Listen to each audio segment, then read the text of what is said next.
I'm going to show you guys what I do, like what my process is for drawing horses. So right now I'm working on like the basic outline of this horse. I'm going off this picture here that I took at a horse show, and I'm doing it without the rider because I don't usually like to have riders in the pictures unless it's like somebody specific that I know. The first thing I do is take, okay, these are the pencils I use. I don't know if that's important. I don't even know what kind of pencils they are. They're just like normal drawing pencils, and like normal paper. I don't know. So, okay, so first I draw like a box, like an 8x10 box, so that like it could fit in a normal frame if somebody wanted to frame it. And then I start by doing the basic outline of the horse, just like the lines, and I do the mane and tail really lightly. And after that, I do the background. So what I do is, for this picture, I'm looking at the background on here. I really like the background, like how there's sand on the bottom and trees in the background. So I'm gonna do like a light shading of the sand. I'm just gonna start around the horse's shoulder, or down here. I'm just looking at the picture and where it is in the picture. So I'm just gonna draw a line where I want the background to be. And then I'm just going to go ahead and like shade this all in really lightly, and I'm going to shade the background in a little bit darker, just like the picture.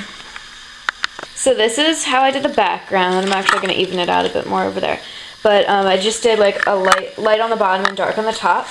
And I also did like, I'm trying to blend this in right now, but like dark around the edges, just because I think it makes like a cool effect. But I don't like to do super detailed backgrounds, so what I do is I take a cotton ball and just like blend in.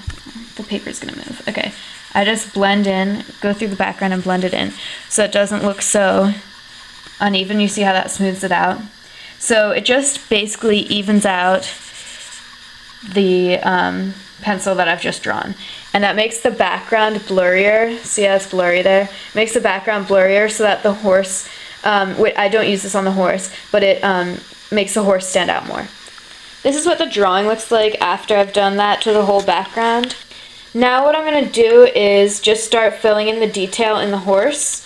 What I do for this is I start with the top left. I start with the top left, and I move down this way, and that's basically so my hand doesn't smudge what I've already done. I don't really do like highlights first, shading first, or anything like that. And what I'm going to do is just look at my reference picture right here, and just draw as close as I can to the reference picture, taking out like the tack and the rider as I go, and like the leg wraps, because I want the horse to look natural in my drawing. Okay, so I'm just going to start filling in the horse, and I'll show you guys how it looks when it's done. Okay, so I did the head so far, and this does take a while. Even the head took me like 15 minutes, but this is what the head looks like. And now I'm going to keep drawing. Alright, here's how he looks maybe a third of the way done. Alright, this is the horse all drawn in. And all I have left to do is the mane and the tail, which I always do last because, well, I don't really have a reason. I just always do the mane and tail last. So I'm going to do that. So what I'm doing for the mane is I'm just trying to like do like little short motions with the pencil.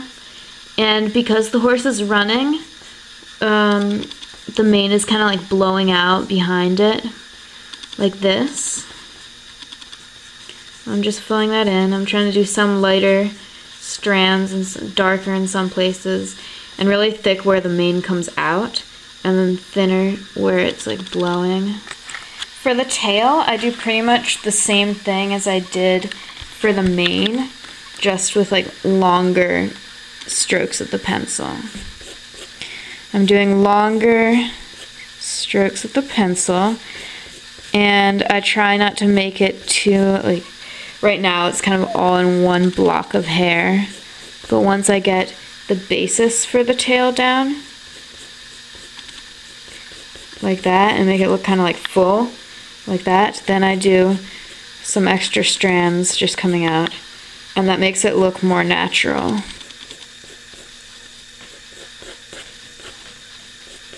and see how that looks.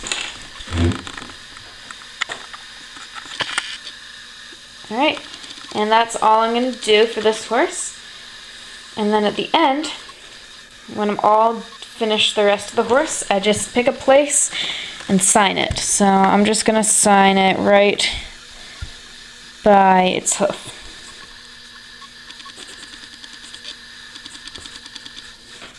There we go.